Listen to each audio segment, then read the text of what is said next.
ভারত বাংলাদেশ সীমান্তবর্তী টাকি দীর্ঘদিন ধরেই পর্যটকদের আকর্ষণের কেন্দ্র।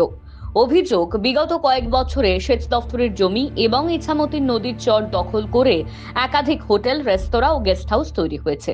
এ নিয়ে বহুবার স্থানীয় বাসিন্দা এবং টাকির জমিদার পরিবারের সদস্যরা প্রশাসনের কাছে অভিযোগ জানিয়েছেন। রাজনৈতিক প্রভাবের কারণেই এতদিন ধরে এই নির্মাণগুলির বিরুদ্ধে কোনো কার্যকর পদক্ষেপ নেওয়া হয়নি বলেই অভিযোগ। এবার এগুলি ভাঙার নির্দেশ দিল জেলা প্রশাসন। জেলা শাসকের নির্দেশ অনুযায়ী আগামী 7 দিনের মধ্যে টাকি পুরসভাকে প্রয়োজনীয় পদক্ষেপ করতে হবে। সূত্রের খবর, জেলা শাসকের নির্দেশের পর টাকি পুরসভার ইতিমধ্যেই 56টি সম্পত্তির নথিপত্র তলব করেছে। এর মধ্যে কোনগুলি বেআইনি নির্মাণ তা চিহ্নিত করার কাজ চলছে। পুরো আইন মেনে টাকি পুরসভা ও হাসনাবাদ থানাকেও প্রয়োজনীয় ব্যবস্থা নেওয়ার নির্দেশ দেওয়া হয়েছে। শুনছি নোটিশ পাঠিয়েছে, তাদের কাছে পেপার পত্র দেখছে। এবার কিন্তু সবটাই না কেমন একটা যেন টাকি হাসনাবাদটা হচ্ছে আমাদের এটা দুর্নীতির আখড়া। সেখান থেকে কেমন একটা সাইলেন্ট বিষয় চলছে।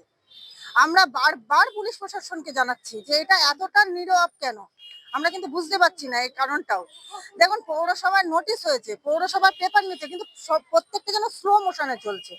এখন বাঁচানোর জন্য বা তথ্য লোপাট করার জন্য এই সময়টা দেওয়া হচ্ছে কিনা এটা নিয়েও আমরা খুব কনফিউজ।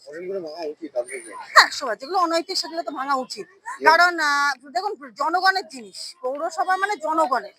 কেউ ব্যক্তিগতভাবে সেটাকে ভোগ দখল করে রাখবে, এটা ঠিক নয়। তারপরে আমাদের বাংলাদেশের বর্ডার, আপনি 2-3টে হোটেলের নামই আমি বলছি: দিশা, সিটি, সোনার বাংলা, বিধানসভা বিধান সৈকত 1, বিধান সৈকত 2, এইগুলো যে পরিস্থিতিতে আছে, আপনি বলুন নদীটার মধ্যে আমাদের কোনো ডিমার্কেশন করা নেই। তাহলে যদি কোনোভাবে বাংলাদেশিরা পাচার হয়, তা তাদের জন্য তো কোনো সুরক্ষা নেই, একদম সরাসরি উঠে যেতে পারবে ওখান থেকে। আমাদের টাকির মোটামুটি শ্মশানঘাট থেকে শুরু করে এই নদীর ধার পর্যন্ত, মানে যেখান পর্যন্ত আমরা বলছি এই রূপসী বাংলার ধার বা পিএইচি পর্যন্ত, কাঁটাতারের বেড়াটাই উঠে গেছে প্রায়। টাকির জমিদার পরিবারের সদস্য প্রবীর রায়চৌধুরী বলেন, নদীর চর দখল করে যেভাবে বেআইনি হোটেল ও গেস্ট হাউস তৈরি হয়েছে তার বিরুদ্ধে তাঁরা বহুবার লিখিত অভিযোগ করেছেন। প্রশাসন ব্যবস্থা নিচ্ছে, সেটাই তাঁরা চেয়েছিলেন।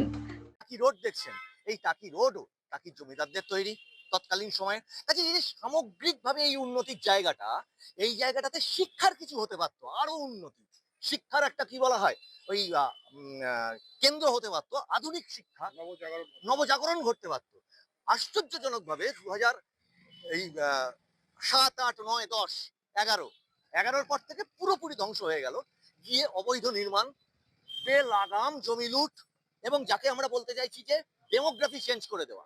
এবং আমি বারবার করে মেনশন করেছি, বিভিন্ন জায়গায় বলেছি, লিখেছি যে আজকে বাংলাদেশি এবং যে মানে জামাতি যে জিহাদ, সেই জিহাদটা জমি জিহাদ, এই জমি জিহাদ টাকি একদম সীমান্তবর্তী একটা এলাকা, ইছামতি একদম তীরবর্তী এলাকা।